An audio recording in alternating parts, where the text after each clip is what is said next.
اس کے بعد جو کچھ حارث نے بتایا اسے سن کر ہمارے رونگٹے کھڑے ہو گئے۔ ایک انٹیلیجنس آفیسر تھا اور وہ پچھلے کچھ عرصے سے ایک ایسے گروہ کے خلاف کام کر رہا تھا جو جوان اور خوبصورت لڑکیوں کو فروخت کرنے کا کام کرتے ہیں۔ ہم نے اس گروہ کے خلاف کارروائی کی تو اس کے اڈے سے کئی لڑکیاں برآمد ہوئیں جنہیں زبردستی اغوا کر کے ان سے جسم فروشی کا کام کروایا جاتا تھا اور کچھ کو تو دوسرے ممالک فروخت کر دیا جاتا تھا۔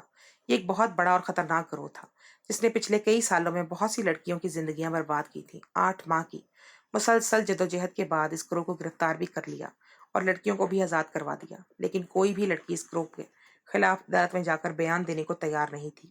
ایسے میں صرف ایک ہی لڑکی نے اس بات کی حامی بھری کہ وہ اس گروہ کے خلاف عدالت میں بیان دے گی، لیکن بدلے میں وہ لڑکی تحفظ اور 4 دیواری چاہتی تھی کیونکہ اس کے گھر والوں نے اسے اپنانے کے لیے انکار کر دیا تھا۔ اس کے گھر والے ایک ایسی لڑکی کو قبول کر نہیں سکتے تھے جو 4-5 سال سے گھر سے غائب رہی تھی۔ حارث کہہ رہا تھا کہ اس نے مجبوری میں یہ نکاح کیا، ایک دفعہ یہ کیس ختم ہو جائے تو آزاد کر دے گا اسے۔ بھائی کو اسے گھر لانا بہت ضروری تھا۔ یہ بات سن کر ماں نے حارث کے سر پر ہاتھ رکھ کر اسے دعا دی تھی کہ اللہ اسے اس کے مشن میں کامیاب کرے۔ وہ ایک نیک مقصد کے لیے کام کر رہا تھا، اس لیے اماں کو اس کے اس طرح نکاح کرنے پر کوئی اعتراض نہیں تھا۔ اماں نے حارث سے کہا کہ جب تم نے اس سے نکاح کر کے لے ہی آئے ہو اور وہ ہمارے ساتھ اسی گھر میں رہنے والی ہے تو پھر ہم اسے ملواؤ۔ اس بچی نے اپنی زندگی میں بہت سے مشکل وقت دیکھا ہے، اسے ہماری محبت اور توجہ کی ضرورت ہوگی۔ ماں کی بات پر حارث نے مسکرا کر اس لڑکی کو آواز دی، فاطمہ میرے گھر والے تم سے ملنا چاہتے ہیں، اگر تمہیں کوئی اعتراض نہ ہو تو یہیں چلی آؤ۔ وہ لڑکی حارث کے کمرے سے اٹھ کر ماں کے پاس چلی گئی اور جیسے ہی اس نے اپنا نقاب ہٹا کر اماں کو سلام کیا تو میرے جسم سے جان نکل گئی۔ فاطمہ نے بھی ایک نظر میری طرف ڈال لی کہ آنکھوں میں شناسائی نظر آئی۔ یقیناً وہ مجھے پہچانتی تھی اور میں تو تھا ہی اس کا دیوانہ، تو اسے کیسے نہ پہچانتا۔ وہ کوئی اور نہیں بلکہ وہی لڑکی تھی جس کی اتنی جوانی کی خوبصورت دن ماتم میں گزر گئے تھے۔ میں نے حیرت سے اسے دیکھا، میں سوچ بھی نہیں سکتا تھا کہ اتنے سالوں بعد وہ اچانک یوں میرے سامنے آ جائے گی، اور اس سے بھی زیادہ تکلیف مجھے اس بات کی ہو رہی تھی کہ وہ میرے بھائی کے نکاح میں تھی۔ اس کی نظر بھی میرے چہرے پر ٹک گئی، ہم دونوں ایک دوسرے کو دیکھ رہے تھے۔ خود بخود ہی میری آنکھوں سے آنسو ٹوٹ کر گرنے لگے تھے۔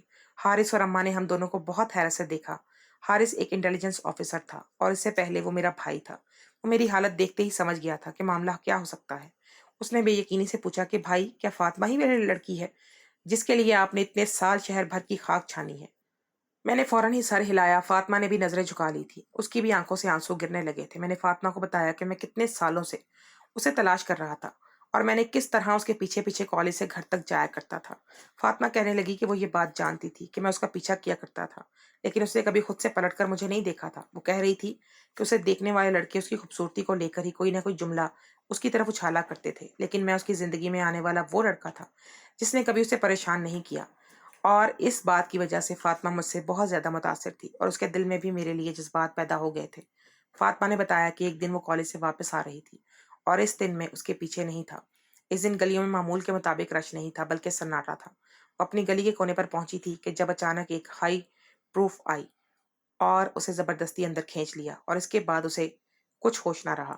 جب اسے ہوش آیا تو وہ ایک اندھیرے کمرے میں بند تھی اور 4 دوستوں نے مل کر اسے اپنی ہوس کا نشانہ بنا ڈالا تھا۔ وہ 4 لڑکے کافی عرصے سے اسے پریشان کر رہے تھے اور موقع پاتے ہی انہوں نے فاطمہ کی عزت کی دھجیاں بکھیر کر رکھ دی تھی۔ 2 دن تک ان کے ظلم و ستم سہنے کے بعد جب فاطمہ سب کچھ لٹا کر واپس اپنے گھر آئی تو اس کے ماں باپ نے یہ کہہ کر اسے اپنانے سے انکار کر دیا کہ وہ فاطمہ کو اپنے گھر میں جگہ نہیں دے سکتے، کیونکہ فاطمہ کی اور بھی بہنیں ہیں اور وہ نہیں چاہتے کہ فاطمہ کا سایہ اب ان کی دوسری بیٹیوں پر پڑے۔ فاطمہ کے ماں باپ کو یہ لگ رہا تھا کہ فاطمہ اپنی مرضی سے کسی لڑکے کے ساتھ فرار ہو گئی ہے اور اپنی عزت پامال کروا کر واپس آئی ہے۔ فاطمہ کے لاکھ سمجھانے کے باوجود بھی اس کے ماں باپ نے اس کی بات پر اعتبار نہ کیا۔ فاطمہ کو خالی ہاتھ گھر سے نکال دیا اور وہ رات کے اندھیرے میں سڑک کے کنارے ڈری سہمی سی بیٹھی تھی کہ جب اس کے قریب ایک گاڑی آ کر رکی۔ گاڑی میں اسے ایک عورت نے جھانک کر اسے اشارے سے اپنے پاس بلایا تو فاطمہ اس عورت کے پاس چلی گئی۔ اس عورت نے فاطمہ سے کہا کہ اگر تم بے سہارا ہو اور تمہیں سہارا میں دے سکتی ہوں، میں غریب اور کمزور لڑکیوں کے لیے کام کرتی ہوں۔ فاطمہ کو لگا کہ شاید اس عورت کا تعلق کسی NGO سے ہوگا۔ فاطمہ کے پاس ویسے بھی رہنے کا کوئی ٹھکانہ تو تھا نہیں، اس لیے اس عورت کی بات پہ یقین کر کے فاطمہ اس کے ساتھ گاڑی میں بیٹھ گئی۔ وہ عورت اسے اپنے ساتھ ایک ایسی جگہ لے گئی جہاں کوئی عزت دار لڑکی قدم رکھنے کا تصور بھی نہیں کر سکتی۔ وہ طفائفوں کا ایک علاقہ تھا جہاں وہ رقص و سرور کی محفلیں سجایا کرتی تھی اور خوبصورت لڑکیاں ساری رات گھنگرو باندھ کر عیاش مردوں کے درمیان رقص کرتی تھی۔ جس مرد کو جو لڑکی پسند آتی وہ اسے ایک رات کے لیے خرید کر اپنے بستر کی زینت بنا لیتا۔ فاطمہ کہہ رہی تھی کہ اس دن مجھے اندازہ ہوا کہ میں ایک اور خوبصورت لڑکیاں ساری رات بھول باندھ کر عیاشی مردوں کے درمیان میں رقص کرتی۔ فاطمہ کہہ رہی تھی کہ اس دن مجھے